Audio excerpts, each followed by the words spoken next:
Guys, we have a divided fan base. Half of you guys said that we weren't hard enough on the team last week because every coach should be fired and it all just looks the same as last year. And I don't agree. And then the other half of you guys said that we were way too harsh on this team after a hard-fought game at USC, and I don't agree with that either.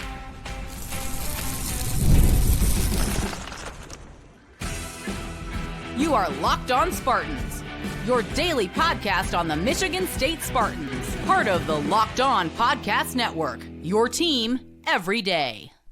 Today's episode of Locked On Spartans is brought to you by Game Time. Download the Game Time app, create an account, and use code LOCKEDONCollege for $20 off your first purchase. Spartan friends, Spartan family, Locked On Spartans listeners, how on earth are we all doing to start the bye week here at Locked On Spartans, your team in green and white 5 days a week? Please rate, review, comment below, scale of 1 to 10, 10 being the highest, your vibes on the Michigan State team right now, because, gang, it's been a while since we've had a post-game episode that divisive amongst our fan base here. We've had some that have created some chatter where it's like 80% are on one side, 20% are on the other side, whether we're being too harsh or just way too nice. This one, after losing to USC 45-31, split this fan base right down the middle. Just like I said, right at the top of this show. Half you guys said that we just took it way too easy with this team, that we used kid gloves while dissecting what we saw in LA we into the hours of Sunday morning. And the other half of you guys, my own mother included, shout out to my mom, she said we were way too harsh on this team, that they did show some fight, that things do look a lot better than last year. And guys, we're going to get this kicked off just by going through the cliff notes here of what our post-game show was. Yes, it was good to show fight in the face of adversity that they saw during the game. On defense, on paper, this is not good enough. Just as a rostered unit before the ball's even snapped on paper, it's not good enough. You saw why against USC. You could point to the players, be like, oh, well, the defensive staff is handcuffed. Well, the defensive staff is who decides who joins this team, but I digress. I also thought the offense continued to show steps forward. Even in that loss, really liked a lot what we saw from Aidan Chiles, and even the play calling too, I did like. All in all, disappointed with the game, saw some good glimpses, but those glimpses were not bright enough to blind us from the realities of this defense. So yes, it is a house divided amongst this fan base. And guys, we're going to start with an email here from Sparty Beth. Now, why did I pick this email to start with? A, because I think it starts in a very funny way. And B, she wrote a bunch of great points that you guys said one way or another throughout the course of this email. So we're just going to dissect it all here. Sparty Beth writes in, I'm a daily listener and dedicated Spartan fan, but I just can't listen anymore. No, come on. Please come back. Honestly, when I listened to you last night, I was having traumatic flashbacks to when my daughters were in junior high. I'm sure your daughters are great. I don't think I was that bad. I've had way worse episodes after a game. Anyway, the drama was real. Limited and rational thought, just emotional overreactions, and the world was either wonderful or terrible. I do that sometimes. You didn't expect MSU to win that game. Nobody with passing knowledge of football really did. But still, when they lost, you lost your mind. Would I love to see a defense that could diagnose a play and put themselves in the right place to use the abilities they have? Absolutely. But if you think a complete rebuild is going to happen in 2 seasons, I don't think you grasp the financial reality of football at MSU. Now, there's a third paragraph that we'll get to later on here, but I just want to jump in right now and just kind of explain myself because I don't think it was irrational to kind of be on the more upset side with the defense after that game. Now, look, irrational would be lashing out after just one game of watching Michigan State football anytime over the last few years, but this is a common theme here. I mean, Boston College just dropped 390 passing yards on you. You never even got close to 2 pressures in that game, it seemed like. Youngstown State moved the ball more adequately than an FCS team should last week in Spartan Stadium. And really, if you want to zoom out even further, you go back to last season. This was a stat that was emailed to me at lockedonspartans@gmail.com by Matt C. I went and double-checked it. He's right. Going back to last season, Michigan State has now played 12 Power 4 opponents. In 8 of those games, they had 0 sacks. It is more of the same. I'm not just freaking out because they didn't look good against a really good, really athletic USC team. No, I feel like I'm watching reruns of the same horrible episode of a bad show on defense over and over and over. But I will give you a take that is maybe irrational. Maybe some of you guys will agree with me. Maybe you guys won't. But here is where it comes in, because we went into the game kind of sort of saying we could take a moral victory from this game. I actually, you know what? Let's just see this team compete. They've gotten their butts whooped the last 3 years against top 25 teams. In those 10 losses, they've lost by an average of 30.9 points. Let's play a little closer. It was closer. That was nice. But here's the irrational take. I don't think MSU ever really had a shot to win that game. And I understand that it was a 7-point game in the second half. How neat was that? A lot of guys saying out there, oh, if they just sacked Jaden Mayava on that one play, who knows what would have happened the rest of the game. I do. Like, USC would have scored again. USC was getting 8.2 yards per play. Michigan State had 2 stops the entire game when it actually mattered. I'm not going to count that punt with 2 minutes left in the game when it was already, 2-3 possessions at that point. So apologies if I'm being a little unfair here, but they had 2 stops. 2 winning plays the entire game. Now, they had a chance to make a third winning play on that drive we were just talking about when MSU was just down 7 points. They had Mayava surrounded, and I think they were so shocked that they eventually even saw a quarterback that they didn't even know what to do or how to tackle. That's how rare the moment has been for this defensive front. They also had them dead to rights on 3rd and 6 right by the goal line, but instead a face mask penalty erases that. They don't make winning plays on defense. They made 2 of them. When you have 2 stops, when you make just 2 winning plays on one side of the ball, you can't win a game. Like, you wanted to see this team compete. One side of the ball took care of that. The offense did their job. The defense didn't even come close to doing that. USC saw 3 pressures the entire game. Okay, USC on the other side of the ball, they generated 14 pressures on Aidan Chiles. Now to flip it back to the defense, Michigan State had 15 missed tackles. Like, you can't have that little pressure, which has been a theme ever since this staff has gotten here, whether it's all their fault or not. It's somewhere in the middle. And you can't have this recurring missed tackles theme be an issue too, and then expect to win a game, expect to be competitive, or say that, oh yeah, we were just right there. No, you won't. No, you weren't. You gave up 45 points on 8.2 yards per play. So yes, that's maybe why I was a little upset, is just the reality that this is what the defense is. They are a far, far away from being a competitive unit if you want to compete for the upper third of the Big Ten. I get that it's year 2 of a rebuild. I've been saying that it is going to be a slower rebuild. But boy, after all the problems that you saw last year with the pass rush, and you did close to little to make any moves that would fix that, which we talked about after the game, I don't know how I could be anything other than disappointed here. So, look, did it look a little better as a whole, the whole game? Yes, absolutely. Like the offense, which we're going to get to here in a little bit, yeah, they did their job. But the defense, no, I not to sound like incredibly defensive or anything, or just say that, oh, no, you're horribly wrong for thinking that we are too wrong. But how am I supposed to react any different? Now, here's some good news. I will end this with some good news for the defense here. We are going to still stay on the defensive side of the ball. Michigan State's not going to face another USC the rest of the season, most likely. Okay, like that is in the upper third, if not upper quarter of athletic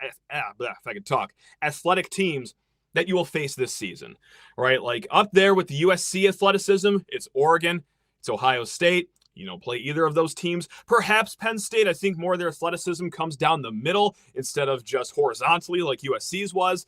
And Michigan, too, of course, they got some athletes definitely on the defensive side of the ball, too, but I don't know, pound for pound, USC with the speed of those skill position players, which they exploited throughout the entire night, I'd be hard-pressed to see that the rest of the season. So, yes, will the defense on paper have better games? Of course they will.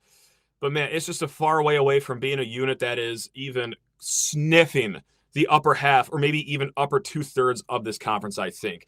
So, again, that was just 2/3 of Beth's wonderful email. Now, we're going to get to more of that because there is a lot of good points in that. We're going to get to the offense, what I did like, and tell you guys that just want this offensive staff fired why you might be wrong here. But first, need to talk everyone's ears off about Square.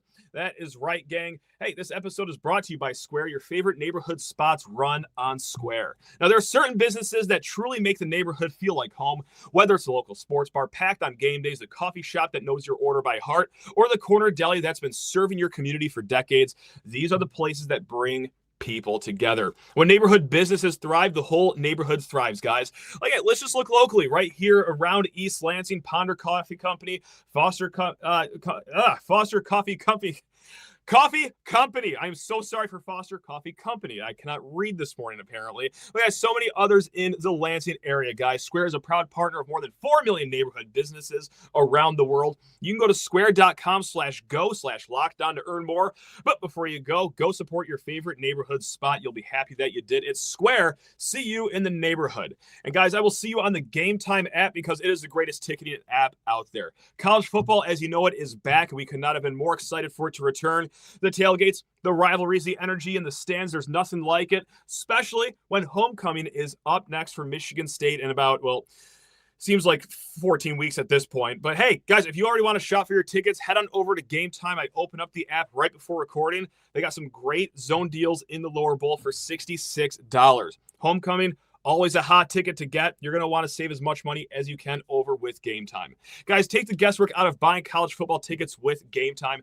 Download the Game Time app, create an account, and use code LOCKEDONCollege for $20 off your first purchase. Terms apply. Again, that's promo code LOCKEDONCollege for $20 off. Swipe, tap, ticket, go. Download Game Time today. All right, continuing with the email from Beth, which, by the way, again, lockdownspartans@gmail.com if you ever want to shout, and many of you did after the game here. But we're going to start turning the corner and talking about, well, like what we actually did like from this game and going against the people that thought that we were way too nice to the staff and the players. But anyway, Beth goes on to write, if you can't see that there are huge improvements over last season, I don't think we watched the same game. They never quit. Chiles is so improved. And unlike last season, they kept playing the game. This was no blowout beatdown. Was I disappointed by some of what I saw? For sure. But your voice matters when you start ranting. I just can't anymore. God, I'm sorry to bring you back to those junior high days. I am. I do feel bad about that. And then she goes on to write, maybe you needed to sleep on it before you comment on the game. It may be less caffeine. Less caffeine. Absolutely not, Beth. Come on now. So look, let's start with the intangible stuff because I think Beth is bang on here. Last year's team, the team before that, maybe even the team before that, they do turn this game into a 62-17 defeat at the hands of USC. They come out of that locker room wanting to go nighty-night instead of playing for 30 more hard minutes. And guys, that's just not because it was late. That's not because they were down a lot of points, but heavens, the adversity they faced through that game, I don't think is just like little enough to be ignored. They lost 4 or 5 starters throughout the course of that game, one of which was in a hospital and didn't even know if his limbs were functioning during said game. Like, that's got to be a jarring experience to play through as a player. So, I mean, all that aside, it's just impressive that they still competed. And you also lost 2 of your green dots on defense. Those are the guys that have the communication systems inside the helmet. That's your captains, so to speak. They lost Jordan Hall due to that excellent, fantastic targeting call. And then, Nikai Martinez knocked out of the game. So, look, I mean, you could take some solace in this game, half of it because mentally, yes, they do look like a better team. It does seem like the fighting culture is actually here. And then half of it because of the offense. Now, look, there weren't a lot of people poo-pooing Aidan Chiles. I actually couldn't find much of any. There was only a handful. But before getting into why I thought the play calling and the offense was just actually fine on Saturday, I do want to ask a question here because I was asking myself this: how many teams in the Big Ten would trade their quarterback for Aidan Chiles? You think? I think he's an upper third quarterback, and I think when we go through the list, we realize that too, guys. Because here's the teams that are going to say no to that trade most likely. I think Oregon's having a great time with Dante Moore. I think USC's having a good time with Maeva right now. Washington with Damon Williams. Yeah, I think that he's doing pretty solid so far, I would say. Just 2 games in. They had a bye week last week, but nevertheless. Ohio State, can you plug in any quarterback to Ohio State's system and have it work? Possibly, but I don't think they're going to trade Julian Sayin right now. Indiana seems pretty okay with Fernando Mendoza. And then Illinois, Luke Altmaier. That guy's a cult hero over there. He is a really fun quarterback. Would I trade Aidan Chiles for Luke Altmaier? No, I wouldn't. But would Illini fans do that trade? No. But anyway you slice it, I think that Aidan Chiles is in the upper third here. Now, who are some teams that would actually say yes to this trade? And I'm going to start with a crazy team, but you look at his stats, you hear some of what their fans are saying. I think I'm inclined to think that actually Penn State fans would take a trade right now. Drew Aller for Aidan Chiles. It's been a really underwhelming start to Aller's season, which seems like his 8th season in college. But hey, Rutgers having a really strong start to the year with Athan Kaliak-Manis. He played really well against Iowa last week, but I think that they would take Aidan Chiles over him. And then here's where I'm really going to upset a lot of people. I don't think Michigan would keep Bryce Underwood. I think they would trade right now in this year. I'm just talking this single season. Right now, I think they would take Aidan Chiles over Bryce Underwood, who I think just had another game where he threw for less than 50% completion. Now, do his receivers have a case of the dropsies? Yes. In 2 years, is Bryce Underwood going to be a combination of Cam Newton, Tom Brady, and Jesus Christ himself? Well, that's all that we've been hearing. But here in the here and now, Aidan Chiles, way more polished than he was last year. I think he's an upper third quarterback in the Big Ten. And let's just talk about the season, guys. We are 4 games into the year. He's only got 1 interception, and I don't really even hold that all above his head. That was one of those wonky bang-bang plays. Really could have used an extra chip block and pass protection, but I digress. The number that I really love, he only has 3 turnover-worthy plays so far. He had none against USC. And we all know the story with his legs, guys. There aren't many more electric quarterbacks in this conference. He has the 5th most 10-plus yard runs of any quarterback in the nation. He has the 2nd missed tackles forced amongst quarterbacks in the nation. And this is all while being the 4th most pressured QB in the Big Ten. Last game, I think it really cemented that he is in the upper echelon of the Big Ten. He had 14 pressures, okay? He took just 2 sacks. A lot of those plays extended with his legs. And guys, he had no turnovers. He had no turnover-worthy throws when you look at it. Now, was he perfect? Like, am I saying that he should be getting an invite to New York for the Heisman ceremony? No. Like, that missed throw to Amari Kelly when it was a 14-point game, they had a very low % chance of winning that game. But on the 4th and long to end the game, no, like that was a pretty bad miss. But outside of that, thought he played pretty well, especially in the face of 14 pressures. The offense generated 30 points. Now, we will be fair to the defense.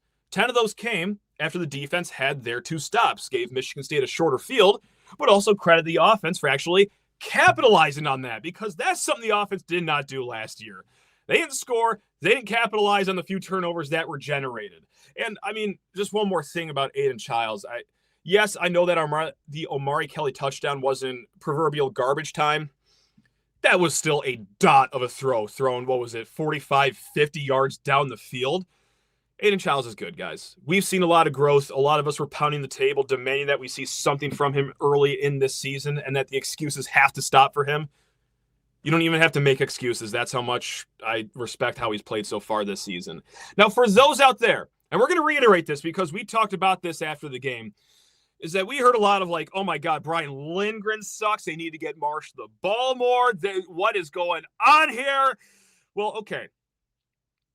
Like, this is what Brian Lindgren had to work with. I mean, Michigan State's strategy, we said it. I mean, clearly you saw it on TV. You probably thought it yourself. This wasn't some galaxy brain ideology going into this game, but you had to hold the ball as long as you possibly could. And that takes establishing the run. And that's what they tried early on. They weren't able to do that. I think the stat was, what was it? After the first 3 drives, 1.8 yards per carry. Do you want to chalk that up to the offensive coordinator? I suppose you can, but they still did accomplish slowing the game down overall on the game. They had the more time of possession, and obviously that didn't matter ultimately.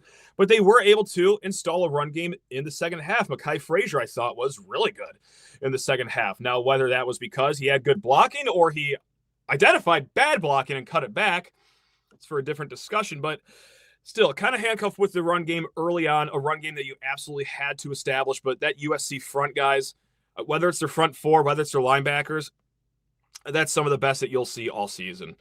So, yeah. And look, I also think the trickeration, too, was timed right. Was it executed well every single time? Absolutely not. But whether it was the double pass, whether it was that fake Philly shove, brotherly shove, tush push, whatever you want to call it, that led to the Jack Valley touchdown, I thought Brian Lindgren overall had a good game. Perfect game? No. Just like we railed on after the game on Saturday. Like, in the second half, Mekhi Frazier played great.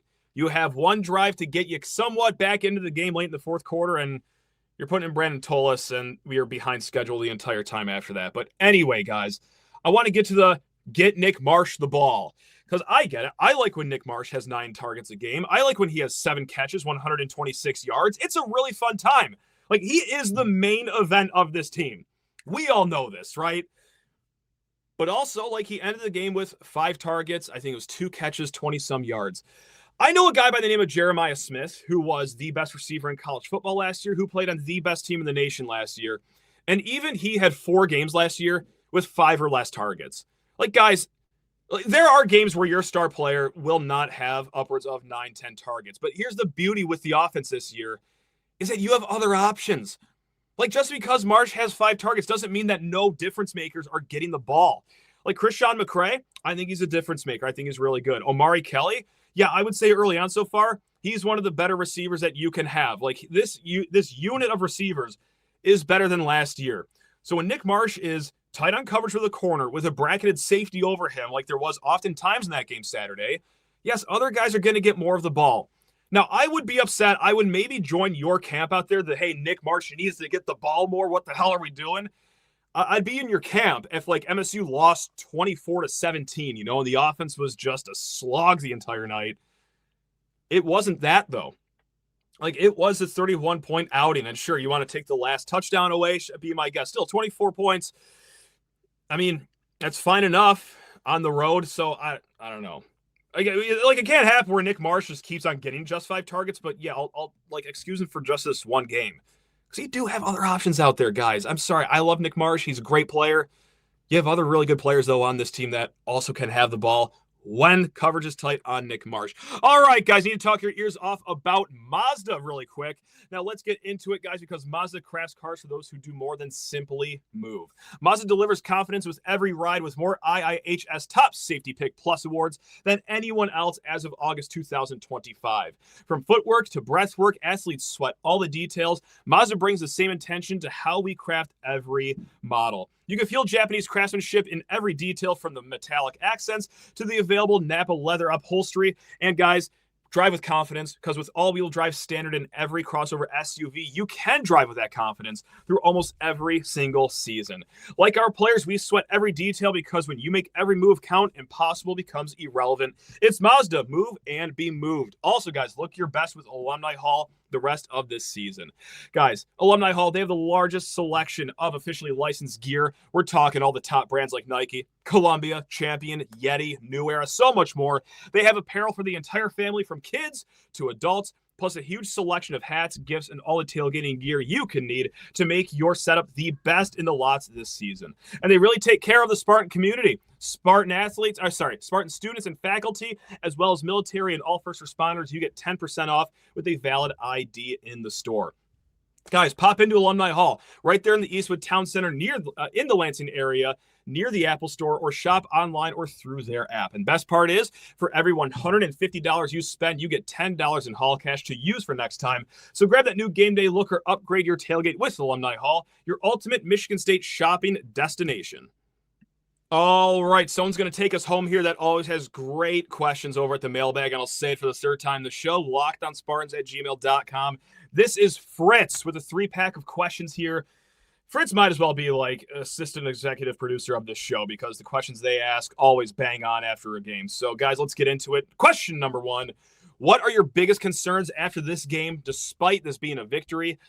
Since MSU didn't get blown out by 40 points, I still feel like this was a game that was in our reach at multiple points throughout the night. What would you recommend needs to be changed/addressed? So you guys heard me rail on the pass rush pretty much all night on Saturday or Sunday, however you classify that show.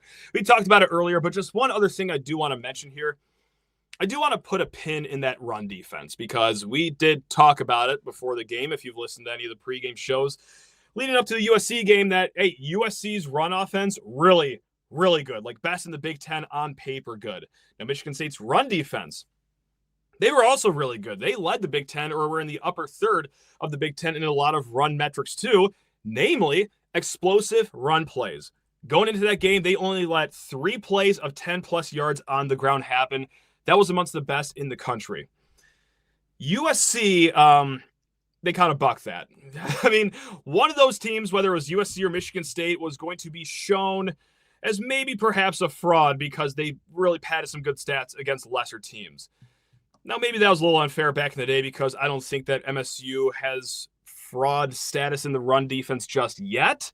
I do want to see it against like an average team, like a Nebraska, for example, a team that doesn't have, a dynamite offensive line and really good skill position players. There's no disrespect to Nebraska, but athlete to athlete, like, no, they're not as good as USC. So I want to wait to panic about the run defense until next week, or 2 weeks. You know what I mean? The next game for Michigan State, that is. But yeah, that's just one I'm going to put a pin in. How real is this run defense? Was that a one-off fluke because USC is just that good, because you had to put more resources towards protecting against the pass? I'm not sure. But that's something that we're going to watch out for. The other side, the offensive line, I'm concerned about. Half for what they were able to not do on the run, I should say, in the first half. But also, my God, these injuries are starting to add up. Now, this was the fun thing about the offseason, that, hey, this year you're going into the season with some depth at your offensive line.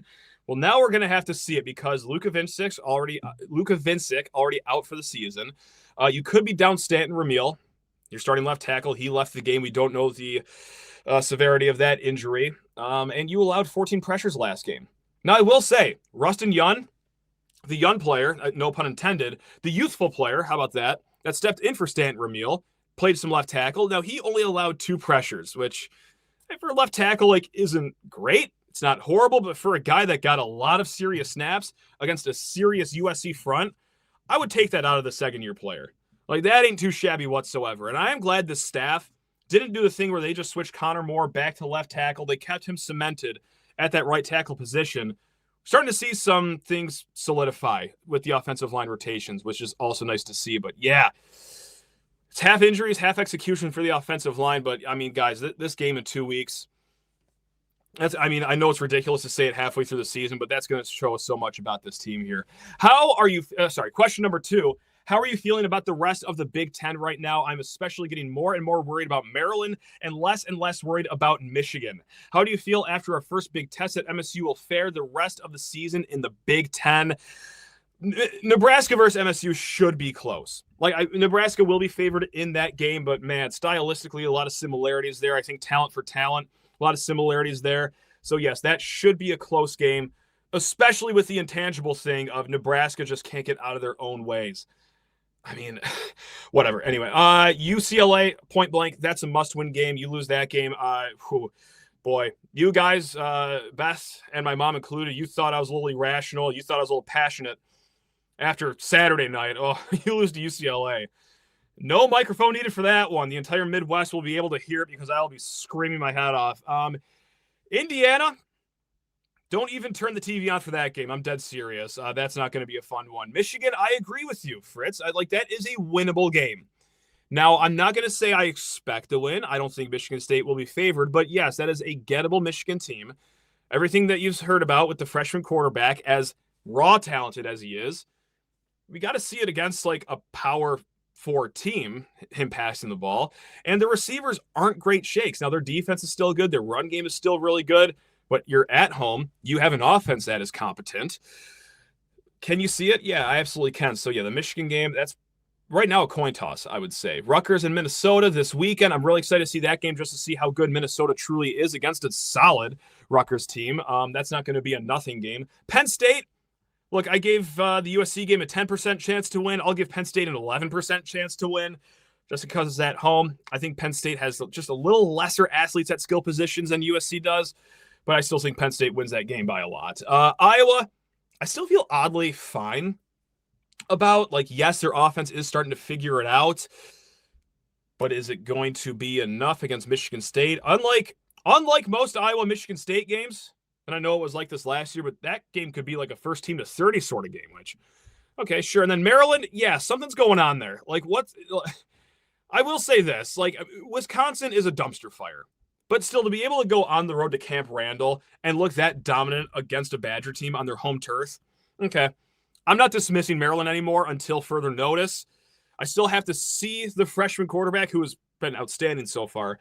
Got to see him live through a full season behind that offensive line that I'm still not entirely sold on. But yeah, the Maryland game, okay, that's actually, that could be a hairy one at the end of the season. And last but not least, guys, number 3, what do you think MSU needs to do to prepare during this bye week and this upcoming weekend for the Nebraska game? How can this time be used constructively? I got a horribly boring, easy answer. Get healthy. Get some of your players back. We'll see if, against all odds, Wayne Matthews said that he will be back. I don't know if that means later, just down the road. I don't know what that means. I don't know what that means, but maybe you see him sooner than any of us even could realize. Do you get Stanton Ramil back? you got to get healthy at a lot of positions, guys. But further than just the boring answer here. For offense, I don't know. Like, maybe see if you can install more motion packages. I would like to see like an orbit motion. Maybe that would really help Aidan Chiles during these pressure situations where you're waiting for a deep crossing route to develop or what have you. Or the other team's getting pressure on you immediately. Can you swing it out to the flats easier than you have been so far this season? I don't know. Maybe just more pre-snap motion for the offense. Now for the defense, Nebraska is a pass-heavy team. They are like in the top 15 as far as pass-run split. They like to pass the ball, and they like to do it with short, intermediate throws. Does that remind you of a certain Boston College team that just came to town? So, look, it's elementary stuff that we saw after the Boston College game. Can you align yourself correctly? Can you clean up communication issues here? Because, well, you saw that a few weeks ago against Boston College. Nebraska's offense, at least their passing offense, I don't see a lot of differences there. So, yeah, can it look better than it did against Boston College? You got 2 weeks to figure it out. Because, look, I'm not going to ask for, hey, you to find a way to get to the quarterback in 2 weeks. If you haven't done it by now, I don't know if it'll ever happen. I'm just not sure if it will happen. All right, guys. Thank you so much for all the questions, guys. Guys, for all the great dialogue. Again, very divided fan base right now. Most of it, I would say 98% of it, pretty cordial. Not personal, which is always good to see here. But, yeah, guys, we got a fired up fan base here. Now, let's see if we could break bread with each other during this bye week, which, by the way, we will have a lot of guests during. We're going to talk recruiting, transfer portal stuff with Brian Smith. Tomorrow, we're going to have Chris Vanini of The Athletic on later on this week. We're going to get to some basketball talk here in a little bit. So, yeah, guys, full pack of shows this upcoming week. But until then, guys, take care of yourselves. Love you all. Go Green.